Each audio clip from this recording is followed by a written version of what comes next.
Ça, c'est l'âme. La psychologie évolutionnaire est basée sur le principe de la réduction de l'ego. Quand je dis réduction de l'ego, je veux dire participation volontaire de l'homme à une communication télépathique avec le plan mental. Un homme qui est en communication télépathique avec le plan mental, automatiquement vit une réduction de l'ego parce que il est obligé en tant qu'entité matérialisée, autrement dit en tant qu'entité incarnée, de correspondre intelligemment avec des intelligences qui font partie d'un autre ordre, d'un autre monde, d'une autre dimension. Et ce phénomène-là crée une réduction de l'ego dans ce sens que il permet à l'ego de transcender sa nature psychologique, comme il permet à l'entité d'humaniser son lien avec le mortel. Le phénomène lui-même, dans sa dimension occulte, doit éventuellement se cristalliser, c'est-à-dire doit éventuellement se stabiliser pour que l'ego puisse en bénéficier. Si l'ego ne bénéficie pas du contact télépathique avec une entité sur le plan mental, à ce moment-là, il est très magnétisé, il devient magnétisé par l'entité et éventuellement il perd contrôle de sa conscience personnelle. Si l'ego, par contre, en arrive avec le temps à pouvoir intégrer cette énergie-là, ça lui permet de développer des outils extrêmement avancés concernant la psychologie humaine. La psychologie de l'homme, sa psychologie personnelle, la psychologie de sa civilisation, la psychologie des autres qui évoluent autour de lui. Donc, ça permet à l'ego éventuellement de connaître et de comprendre ou de percer, si vous voulez, le mystère du phénomène de la conscience. Parce que la conscience pour l'être humain, c'est un mystère. La conscience pour la science, c'est un mystère. Et la raison pour laquelle la conscience est un mystère, c'est parce que la science ou la religion ou les moyens plus ou moins intelligents qu'on a d'investiguer ce phénomène-là n'ont pas encore réalisé que le rapport psychologique avec le plan mental doit être fondé sur une sorte d'acquiescence de l'ego à être habité par une intelligence qui appartient à un autre monde. Et le concept de l'habitation, ça trouble l'esprit humain, surtout l'esprit moderne. L'esprit ancien, l'esprit tribal, pour l'esprit tribal, le concept de l'habitation, c'était naturel. Pour les Indiens, par exemple. Mais pour l'homme moderne, pour l'homme civilisé, pour l'homme qui descend du grec, du romain, de la Renaissance, de l'Europe moderne, c'est un concept qui est troublant parce que ça crée chez l'ego l'impression de ne pas avoir le contrôle sur sa vie. Et c'est le contraire qui se passe parce qu'une fois que l'homme prend conscience des autres dimensions des autres dimensions de son intelligence, c'est à ce moment-là qu'il peut prendre le contrôle sur sa vie parce qu'il peut en comprendre la programmation. Il peut aussi comprendre les effets extrêmement subtils qu'ont sur sa conscience les plans, ou les entités, ou les guides spirituels, ou les guides morontiels qui font partie de l'évolution de sa conscience. On ne peut pas comprendre le phénomène de la conscience humaine si on ne côtoie pas psychologiquement ou psychiquement les entités qui structurent mentalement le moi. Donc les entités qui sont à l'origine de nos manières de penser.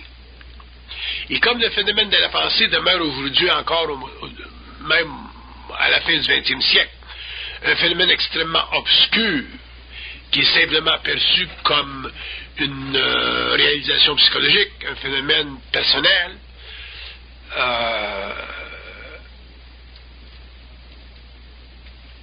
ça rend très très difficile pour l'homme, pour le moderne, d'établir une relation étroite entre sa mortalité et son immortalité, autrement dit, la contrepartie de son être dans d'autres dimensions. Nous vivons aujourd'hui dans une société complexe où l'ego de plus en plus s'aliène. Pourquoi? Parce que les forces sociales ont tendance à fragmenter l'ego, à mécaniser l'être. Et l'homme a besoin, éventuellement, ou aura besoin éventuellement, de pouvoir reconstruire sa relation avec le monde. Et pour la reconstruire, cette relation avec le monde, c'est-à-dire la comprendre dans tous ces aspects, il va lui falloir reconstruire sa relation avec l'invisible.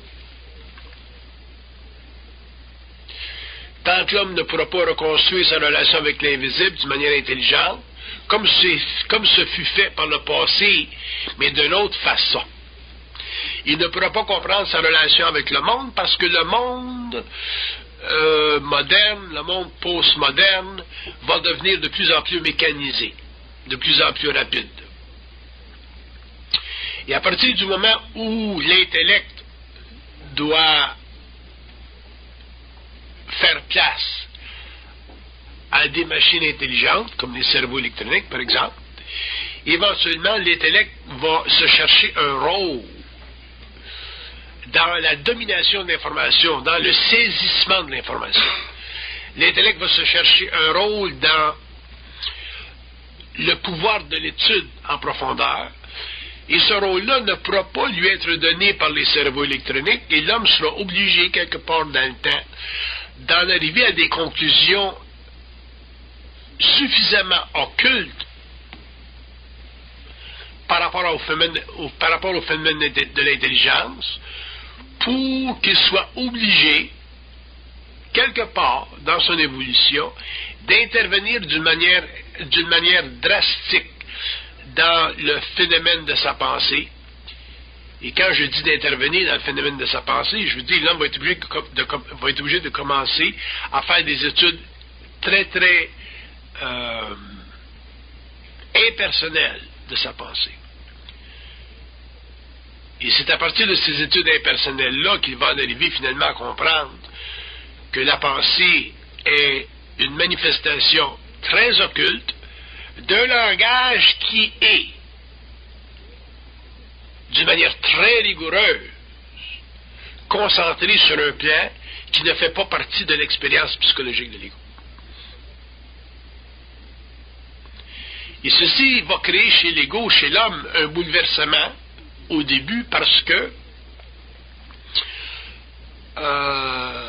l'homme va être obligé de faire un pas en arrière et en même temps faire un pas en avant. Il va être obligé de faire un pas en arrière dans le sens qu'il va être obligé de commencer, même s'il est moderne, à prendre conscience du monde des esprits, et en même temps, il va être obligé de faire un pas en avant, dans ce sens qu'il va être obligé d'en arriver éventuellement à contrôler le monde des esprits, ce qui n'a pas été fait pendant l'évolution.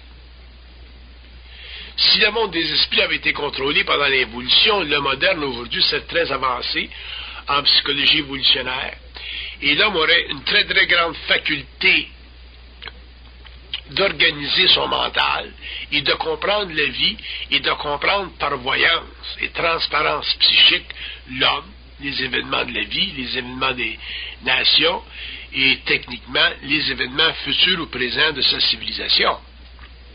Où va la civilisation moderne? L'homme peut le présupposer, il peut le projeter, mais il ne peut pas le savoir parce que la civilisation moderne est fondée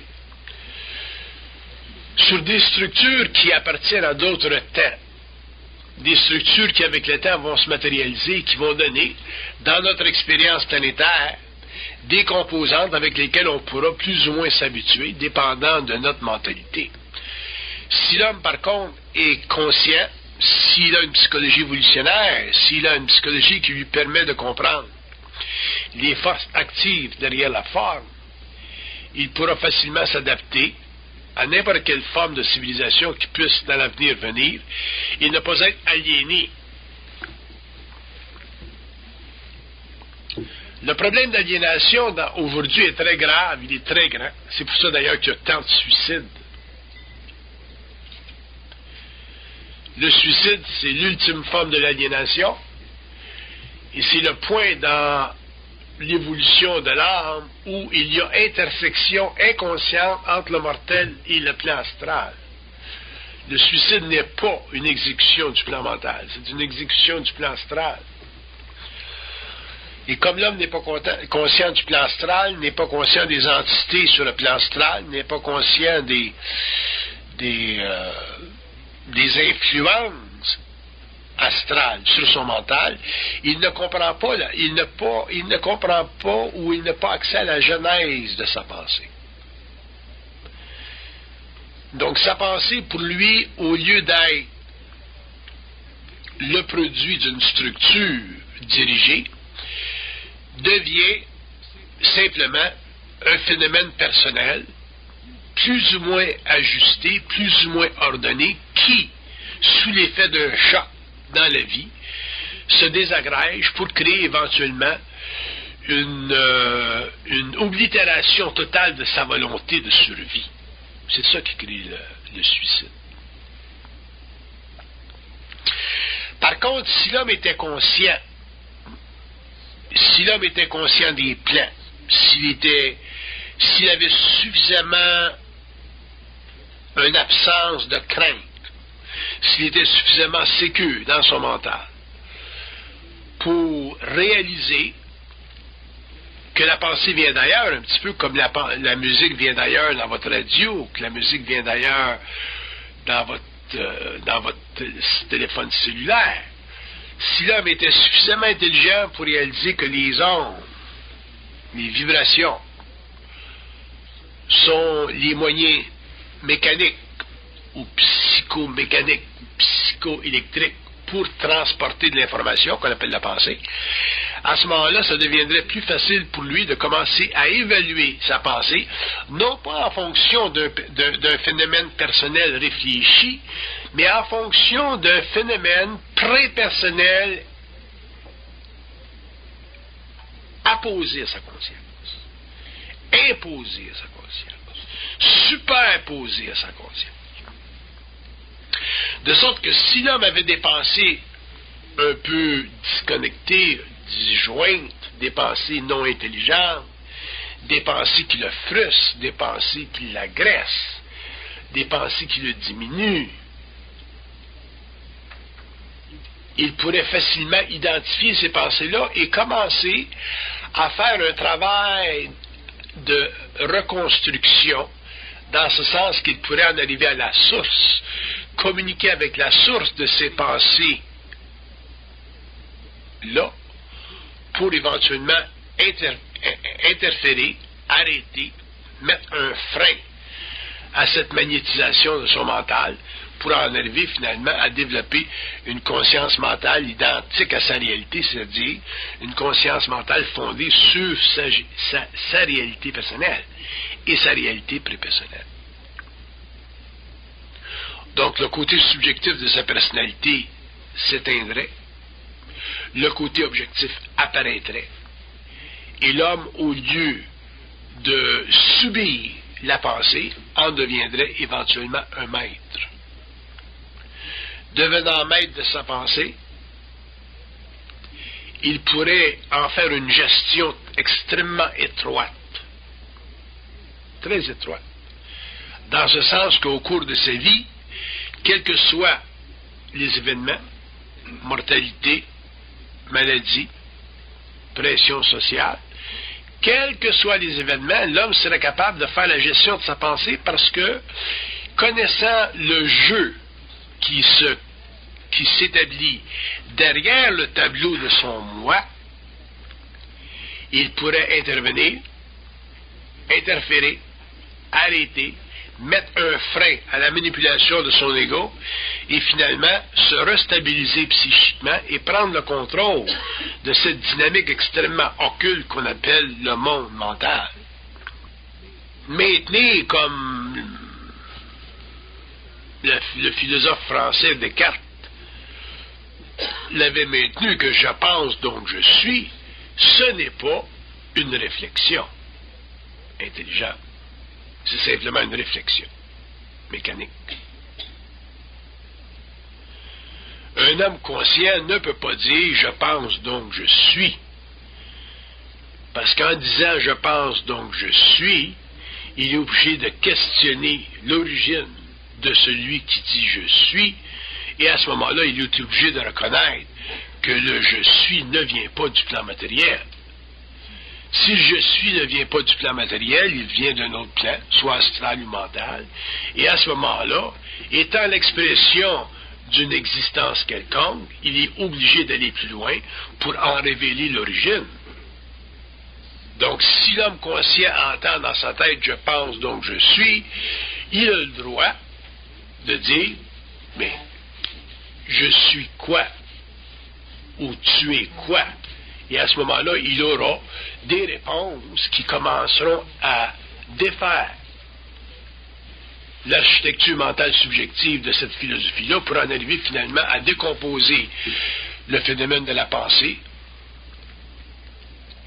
Et une fois qu'il aura décomposé le phénomène de la pensée, il commencera à reconstruire une nouvelle architecture où le je disparaîtra et il entrera en communication télépathique utilisant simplement le tu pour communiquer. Donc, à partir du moment où tant que l'homme utilisera le je dans sa tête, il sera dans une conscience expérimentale. Et quand l'homme utilisera le tu dans sa tête, il aura une conscience évolutionnelle. Donc, en utilisant le je dans sa tête, il utilise une méthode de communication qui est totalement aveuglée et aveuglante pour son ego, parce que cette méthode-là ne lui permet pas de reconnaître qu'il est habité. En utilisant le tu dans sa tête, il est obligé de reconstruire la dynamique psychologique de son moi, l'architecture de son moi, la structure de son moi, pour en arriver finalement à reconnaître qu'il est en contact avec un autre moi, une autre partie de lui, qui est sur un autre plan, dans une autre dimension, qu'on appelle la dimension mentale, pour ceux qui sont en communication avec le plan mental, ou la dimension astrale, pour ceux qui sont en communication avec une dimension astrale, où les esprits s'amusent avec l'homme au détriment de sa conscience personnelle. Le problème avec la pensée humaine de l'évolution, c'est qu'elle ne permet pas, et d'ailleurs, elle n'a jamais permis à l'homme de se réveiller. Elle a permis à l'homme de méditer. Elle a permis à l'homme de supposer ou de présupposer des mondes spirituels. Elle a permis à l'homme de réfléchir sur des possibilités plus ou moins réelles en fonction de son habileté d'analyser des concepts, ce qu'on appelle la philosophie. Mais l'homme a besoin beaucoup plus que ça, parce qu'il a besoin éventuellement d'en arriver à constater la genèse de sa réalité, c'est-à-dire il faut qu'il en arrive éventuellement à pouvoir dominer dans son mental l'exécution psychologique des architectures de son moi pour pouvoir finalement avoir une maîtrise sur son moi et les jets, donc la pensée, qui stimule constamment sa mentalité pour lui donner la science ou la préscience ou la connaissance ou la sensation de son existence. Sinon, ça lui donne quoi d'être? Ça lui donne absolument rien. Il est simplement un animal banalisé. Il est simplement un animal marginalisé. Il n'a aucun pouvoir sur l'esprit qui est derrière la forme. Donc, il n'a aucun pouvoir sur la pensée qui est manipulée par l'esprit derrière la forme. Et à ce moment-là, il a une conscience expérimentale parce qu'il n'est pas capable, en tant qu'être, de dominer sa programmation planétaire. Les souffrances qu'on vit dans la vie sont toutes reliées à une programmation planétaire. Cette programmation planétaire-là, éventuellement, elle ne doit pas cesser, parce qu'elle ne peut pas cesser, elle fait partie de l'incarnation. Mais l'homme doit arriver éventuellement à la maîtriser.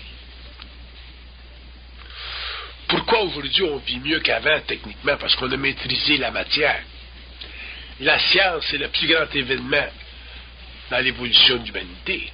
À partir du moment où on a rejeté techniquement les religions, les superstitions, pour commencer à étudier la matière et développer une méthodologie qui était sous notre contrôle visuel, on a commencé à développer une technologie.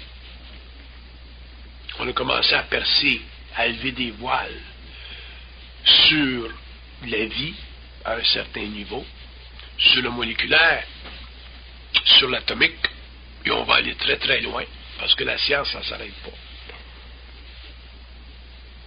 Mais sur le plan psychologique, sur le plan psychique, on n'a rien fait, parce qu'on a été trop occupé à étudier le matériel ou à rejeter le spirituel. On a passé des siècles à s'ingurgiter des concepts spirituels. Finalement, on a fait une révolution. Et sur le plan intellectuel, mais sur le plan de la méthode, c'est la même chose. On est tellement magnétisé aujourd'hui par la science, la technique, qu'on n'a pas le temps encore. On ne prend pas le temps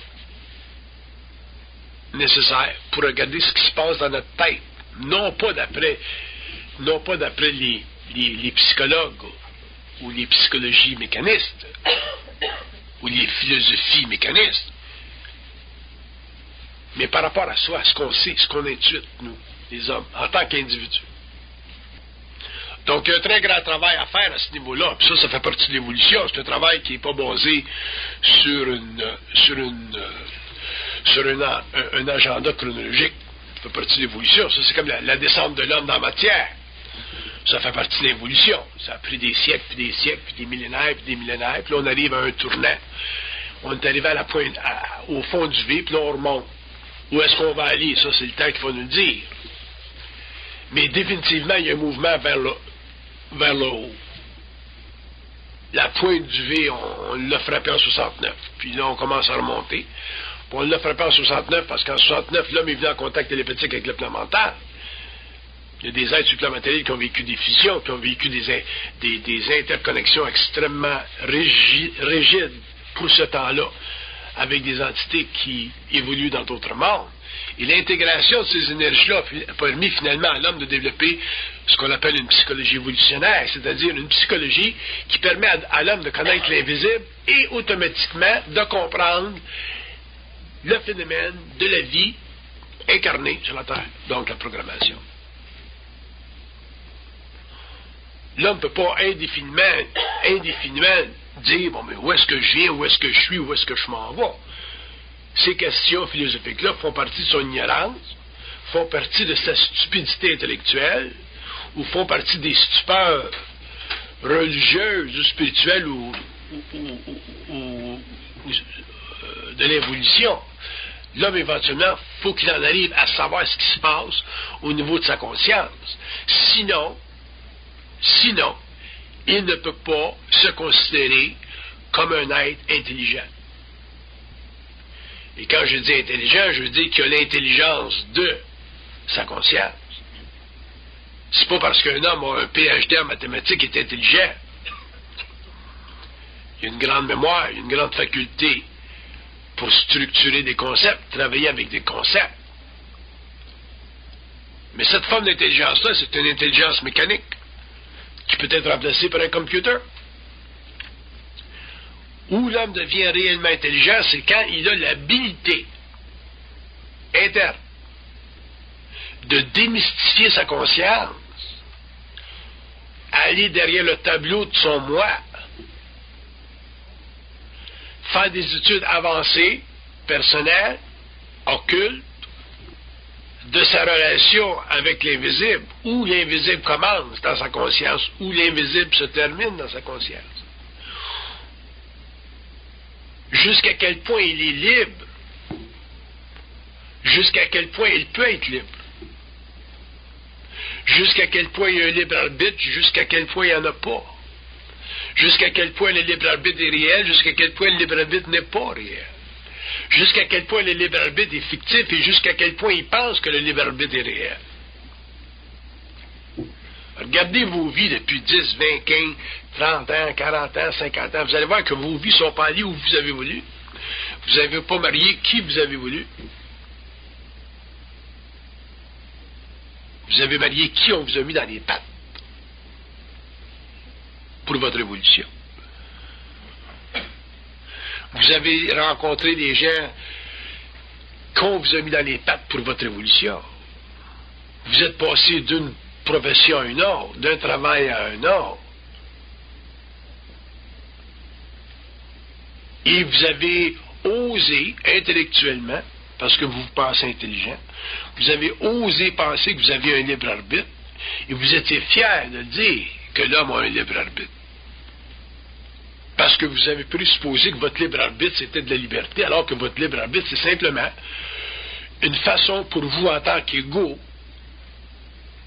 de stimuler votre indépendance dans un monde qui, techniquement, n'apparaît pas être coordonné à partir des autres membres. Pour vous donner la paix d'esprit. Pour que dans le sommeil de votre conscience, vous puissiez être bien avec l'impression d'être libre, alors que l'homme n'est pas libre. L'homme sera libre quand l'homme comprendra les fondations de sa conscience. L'homme sera libre quand il aura accès à la genèse de sa conscience. L'homme sera libre quand il saura que les ondes qui passent par son cerveau viennent d'ailleurs et ne font pas partie de sa radio. Et j'ai toujours pris l'exemple de deux sortes de citoyens. Le citoyen qui vit dans une condition tribale en Afrique et qui devient témoin d'une radio, lui, on peut lui permettre, à cause de sa condition sociale, sa condition évolutive, de dire que, oh, la radio parle, c'est de la magie. Il regarde la radio, là, puis c'est la radio qui parle, ça va pas plus loin que ça. Mais si tu amènes une radio à New York ou à Montréal, il n'y a pas un gars qui va te dire que c'est la radio qui parle. C'est les ondes qui rentrent dans la radio et qui font vibrer quelque chose. Ça. Les ondes viennent d'ailleurs. C'est la même chose pour la pensée. Puis tant qu'on n'aura pas réglé le problème philosophique de la radiophonie mentale de l'homme, qui est le phénomène de la pensée, on demeurera des êtres extrêmement tribales, même si on est très très avancé en sciences matérielles. Mais pourquoi est-ce qu'on a de la difficulté avec ce concept-là? C'est parce qu'on est orgueilleux. Qu'est-ce que c'est l'orgueil? L'orgueil, c'est un contrôle mental exécuté par le plan astral pour empêcher l'homme de savoir comment fonctionnent les mondes occultes. Parce que dans les mondes occultes, il y a des structures de pouvoir, de la même façon qu'on a sur le plan matériel des structures de pouvoir. D'ailleurs, les structures de pouvoir sur le plan matériel découlent des mondes occultes. Un homme qui a l'illusion du pouvoir, qui vit l'illusion du pouvoir, qui veut imposer sur les autres le pouvoir est déjà astralisé par des mondes qui utilisent le pouvoir contre lui. Alors qu'un homme qui serait libre n'utiliserait pas le pouvoir contre l'homme parce qu'il n'y a pas d'entité sur les autres plans qui utilise le pouvoir contre lui. Donc à partir du moment où un homme utilise le pouvoir contre l'humanité à n'importe quelle échelle, il est astralisé. Et si on pousse ça à des extrémités, on finit par des phénomènes sociaux de grande envergure, comme Hitler, par exemple, ou les hommes qui ont voulu dominer l'humanité parce qu'ils étaient trop poussés par le pouvoir occulte, dont ils ne connaissaient pas les ramifications.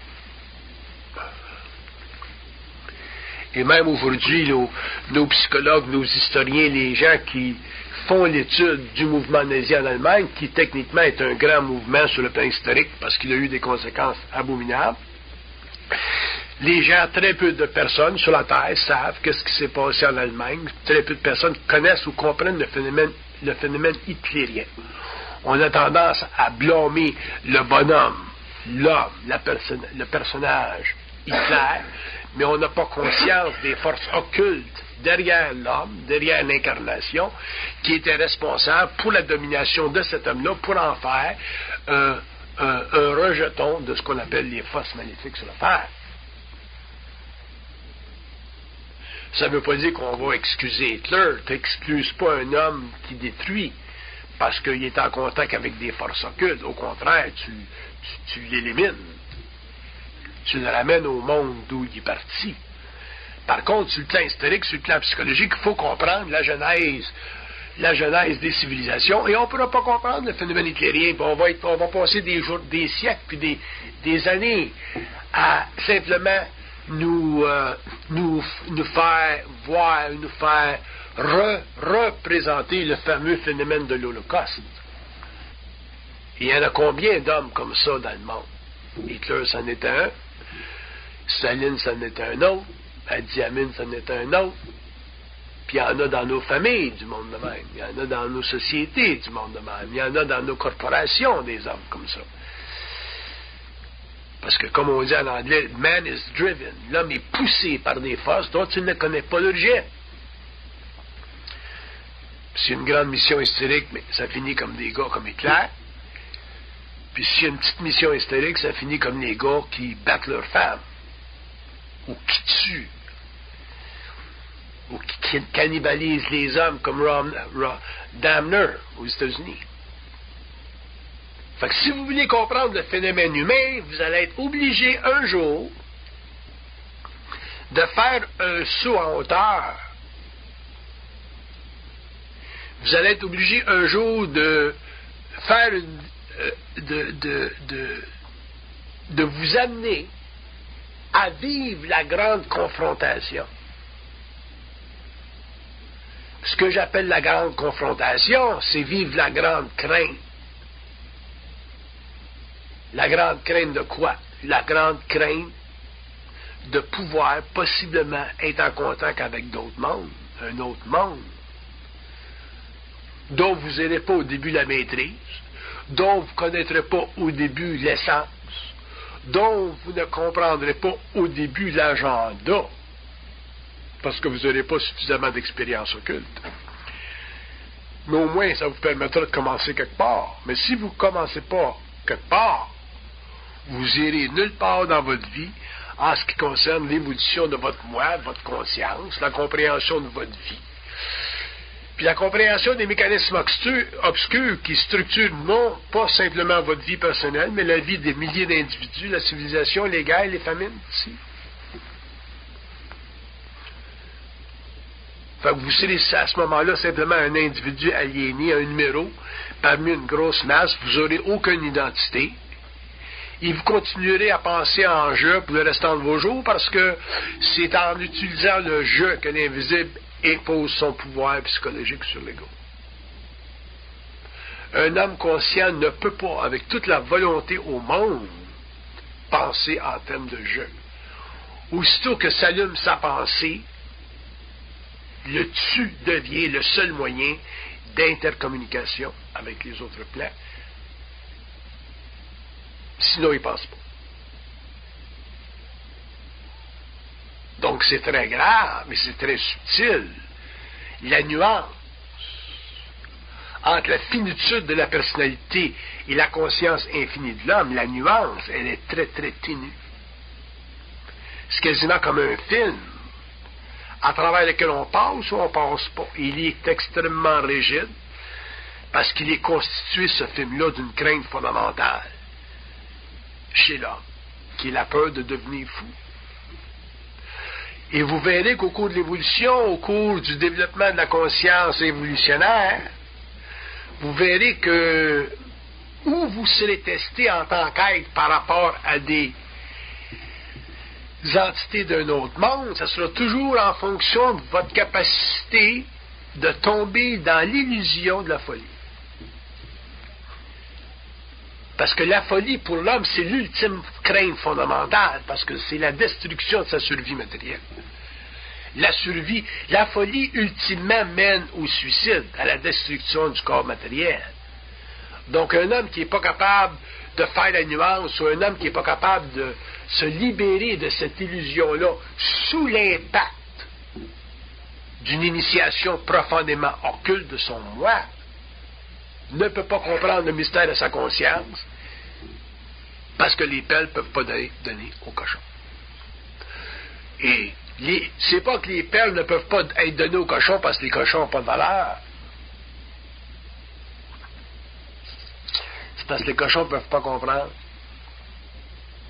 C'est pas que l'information est retenue et que seulement les initiés y ont accès.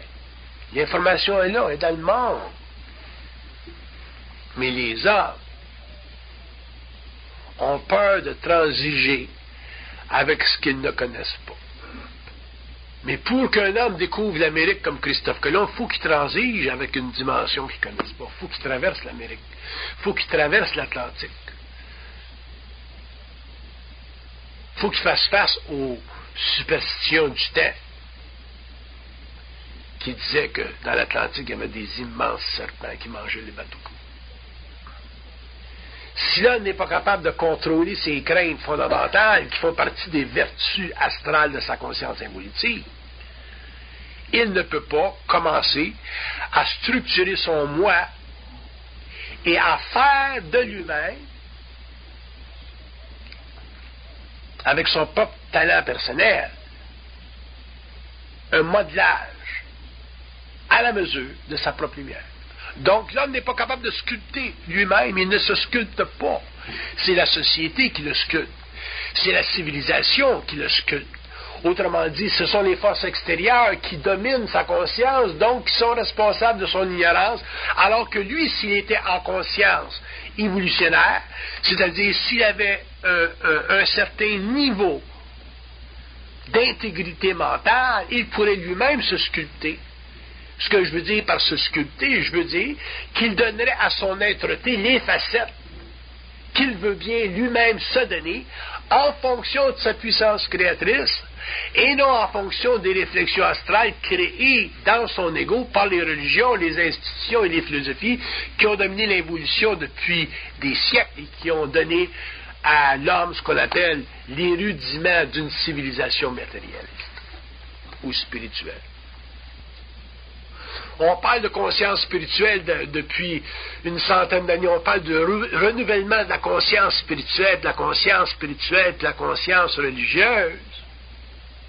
Et on va s'apercevoir que la conscience spirituelle, la conscience religieuse, éventuellement va mener, comme elle a fait par le passé, à des abus de conscience personnelle, à des abus de pouvoir, parce que la conscience spirituelle ne fait pas partie de l'intelligence de l'homme. Elle fait partie des reflets astraux de sa conscience personnelle, matérielle, incarnée, incapable de faire face à sa propre infinité. Et quand vous commencez à appliquer les lois ou les principes d'une conscience spirituelle ou d'une conscience religieuse à des phénomènes aussi occultes que la naissance d'un enfant ou à des phénomènes aussi incompréhensibles logiquement que l'euthanasie, mais vous finissez par des guerres, des conflits entre les groupes, entre les ethnies. Regardez ce qui se passe dans le sud des États-Unis avec la droite religieuse américaine qui tue des médecins qui font sauter des cliniques parce que on s'oppose à ce qu'ils appellent, eux, le meurtre des enfants. Ou les médecins qui veulent empêcher que l'homme souffre et qui appliquent l'euthanasie, et on s'oppose à eux autres aussi. Autrement dit, l'astral religieux, l'astral spirituel va toujours défaire les efforts de l'intelligence humaine de se libérer de la programmation planétaire. Mais si vous laissez à des religions ou si vous laissez à des ordres de pensée spirituels basés sur des archives anciennes le droit de légiférer vos sentiments par rapport à des problèmes fondamentaux qui font partie de votre survie matérielle, vous n'en arriverez jamais à vous libérer des actions ordurières qui ont marqué notre civilisation et qui ont créé dans le sillage de notre historicité des meurtres à différents niveaux. Il y a eu combien de guerres au nom des religions? Regardez les Templiers qui sont allés en Afrique du Nord au 12e siècle, qui ont tué au nom du Christ. La guerre des religions qui dure jusqu'à aujourd'hui. Les conflits au niveau des concepts religieux ou spirituels qu'on voit aux États-Unis. Et ça finit pas parce que c'est basé sur la psychologie animale de l'homme. Regardez ce qui se passe dans les pays d'Afrique du Nord. Quand on fanatise une religion comme l'islamisme. Et un jour, il faudra que l'homme réalise qu'il en arrive à mettre un terme à la religiosité de son mental, parce que la religiosité de son mental, c'est l'extrême détérioration de sa conscience intelligente au profit d'une astralisation potentielle qui mène ultimement à des grands conflits ou qui mène ultimement à des grandes folies. L'Inquisition. Un être humain ne peut pas penser en fonction des doctrines d'une humanité évolutive, parce qu'une humanité évolutive, c'est une humanité qui s'est construite, qui a été construite par l'astral. Alors qu'une humanité évolutive, dans une humanité évolutive, l'homme, l'individu se construira lui-même et ne sera pas construisable ou construit par l'astral. C'est pour ça qu'on dira dans une conscience évolutive que l'homme nouveau, l'homme conscient, n'appartient pas à l'humanité. Il n'appartient pas à l'humanité parce que psychiquement, il n'est pas redevable au concept religieux, spirituel, philosophique de l'humanité. Tout ce qu'il fait est en fonction de simplement maintenir un équilibre avec un ordre social établi qui demande une sorte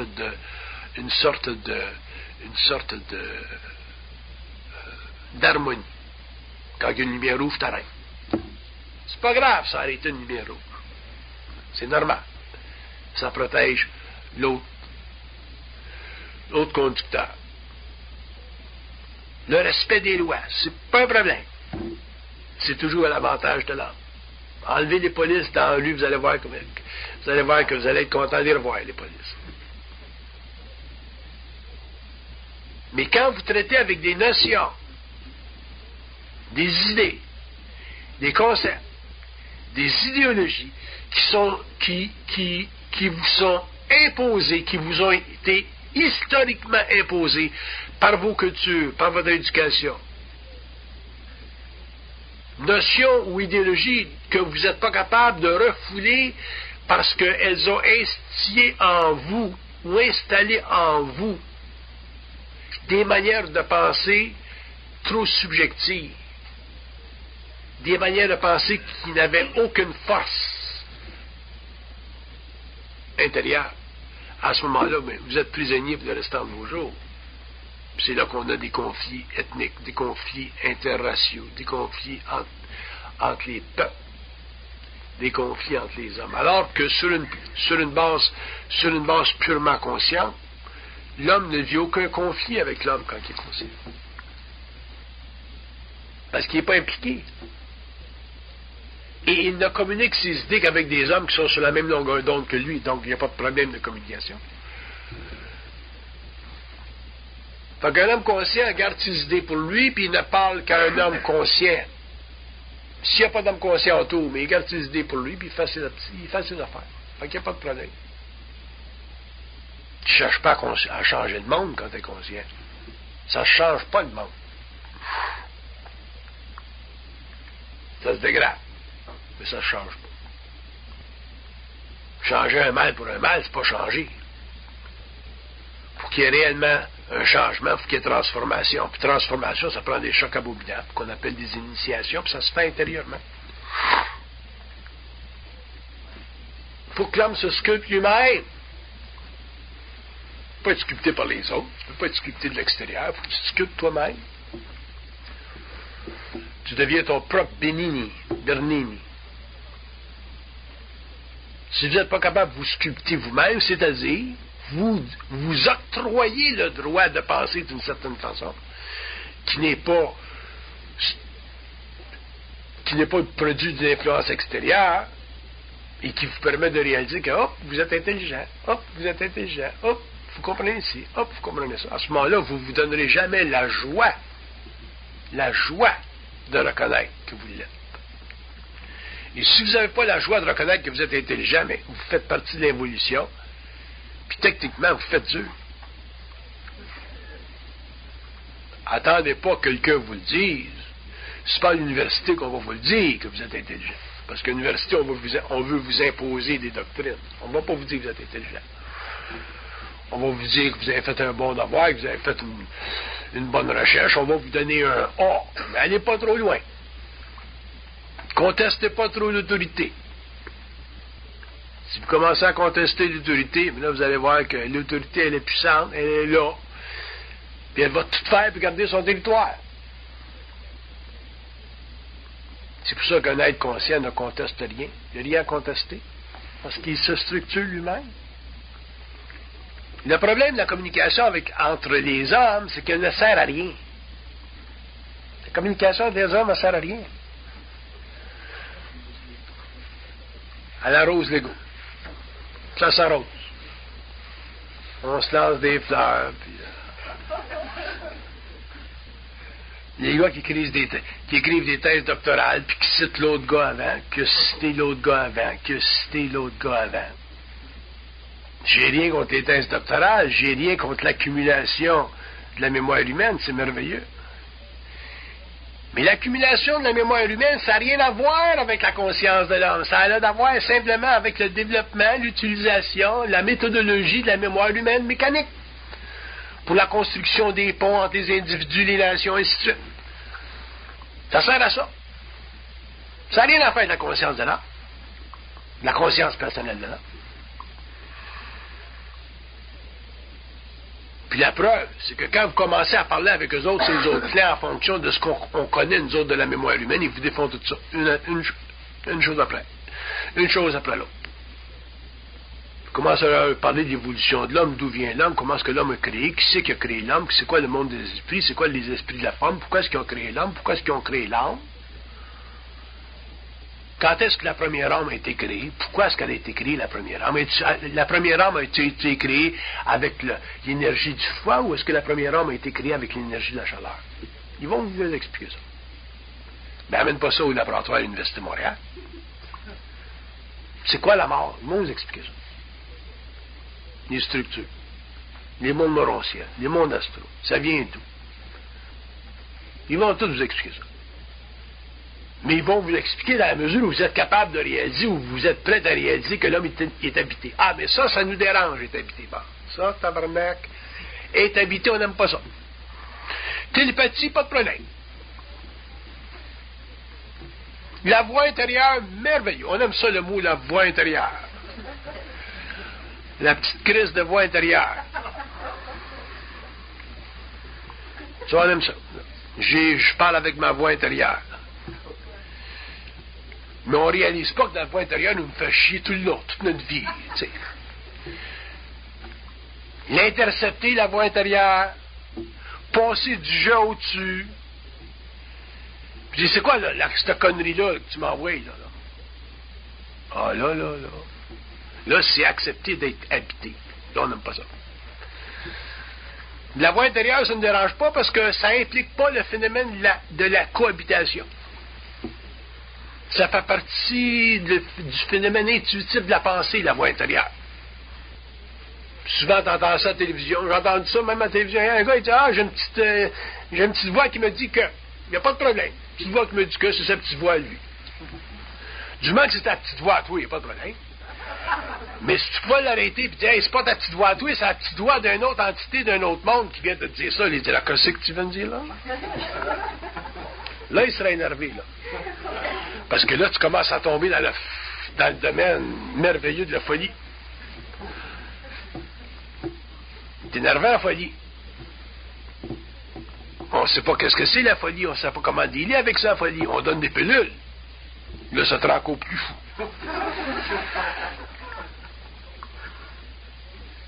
Alors que la folie, c'est réellement le point d'intersection entre le monde matériel et le monde astral.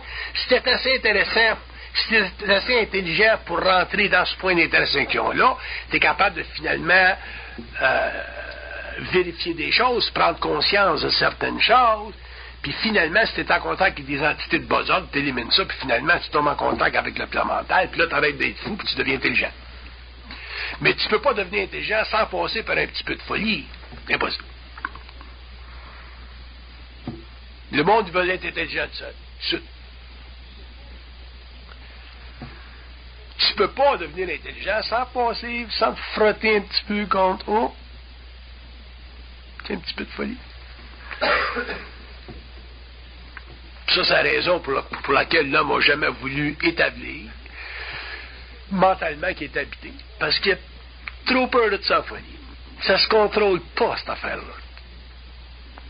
C'est dur à contrôler, ça. J'ai toutes sortes de pensées. Fait qu'il y a mieux penser que c'est lui qui pense de même que de penser ou de réaliser que c'est une entité qui fait penser de même. Parce que s'il réalise que c'est lui qui pense de même, à ce moment-là, il a l'impression qu'il peut s'organiser avec le temps. Mais réaliser là, que c'est une entité là, qui l'habite, là, qui fait penser de même, là, oh, là, ça commence un petit peu too much. Ça dérange. Là, ça dérange l'ego. Ça dérange son moi. Puis il y a un autre moi par-dessus mon moi. Là, un jour, il prend une chance, il dit, c'est qui, toi? L'autre, il répond, c'est moi. Puis là, il dit, c'est qui, moi? Il dit, c'est toi. Oh, là, il est mélangé en Christ, là. Là, il est fucké, là. Là, il est fucké. Là, c'est le Festival du rire à Montréal. Fait que la psychologie évolutionnaire, c'est une psychologie de... C'est une psychologie de reconstruction du moi. À partir de l'homme, c'est toi-même tout seul qui le reconstruit. Tu ne peux pas le reconstruire avec les outils que l'humanité t'a donnés pendant l'évolution, que tu sois chinois, indien, tibétain, ou méditatif, ou rationaliste, ou technicien. Tu peux pas. Ça fait partie de l'évolution. Toi, tu ne fais plus partie techniquement de l'évolution. Tu t'en vas vers l'évolution.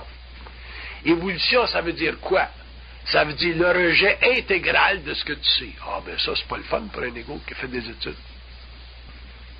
Pas le fun, ça. Rejeter tout ce que tu sais. Mais tu peux pas rejeter tout seul ce que tu sais. Faut que quelqu'un le fasse pour toi. Ça, c'est eux autres. Fait que tu vas par en dedans, tu prends une chance. Tu vas le parler à soir. Tu vas par en dedans, tu prends une chance, tu dis Dieu, ça existe-tu? Ils disent non. Là, ça t'énerve, parce qu'ils viennent de faire vibrer tes colonnes spirituelles. Comment se fait que des esprits vont dire que Dieu n'existe pas? S'il y a du monde qui devrait dire que Dieu existe, c'est bien d'autres. Donc là, c'est intéressant un petit peu, tu vas plus loin. Tu fais un petit peu comme l'avocat dans le tribunal, tu poses des questions à celui qui est dans la boîte. Puis dépendant de ton niveau de conscience, ta capacité de maintenir le stress psychique avec eux autres, ils vont te répondre, ils vont te parler de tout ça. Tu vas dire, mais pourquoi est-ce qu'on a eu le concept de Dieu? Ils vont te le dire, pourquoi? Mais une fois qu'ils te le disent, t'es pogné avec ce qu'ils te disent. Si t'es capable de supporter ça, bien là, t'avances, puis t'avances. Fait que ça, tu fais ça pendant des années, puis des années, puis des années. Finalement, tu sors de ta propre université. Puis un jour, t'es tellement tourné avec cette vibration-là que quelqu'un te pose une question, tu réponds. Mais toi, tu penses plus. Quand tu penses plus, t'es bien.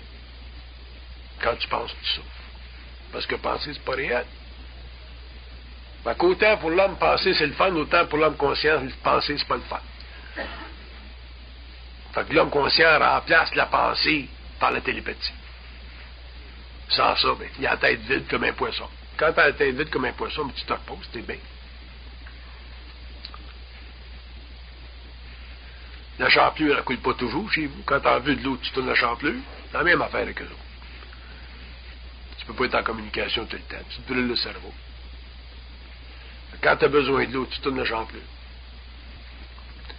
Fait que c'est quoi le problème fondamental à l'évolution? Ça sera quoi? Le problème fondamental de l'évolution future. Ça sera quoi le grand obstacle à la psychologie évolutionnaire intégrale de l'homme, au développement de son identité? Ça sera sa capacité de réaliser sans aucune condition qui est habité. Step number one. Tant que l'homme ne sera pas capable d'accepter le fait qu'il est habité, puis de tester l'habitation, pas en subissant la petite voix intérieure, mais en la renvoyant, la petite voix intérieure. Autrement dit, quand tu penses quelque chose qui ne fait pas ton affaire, tu le renvoies par en dedans, puis tu le questionnes. C'est là que vous allez commencer à avoir des étincelles, puis réaliser que ce qui se passe dans votre radio, ça vient d'ailleurs.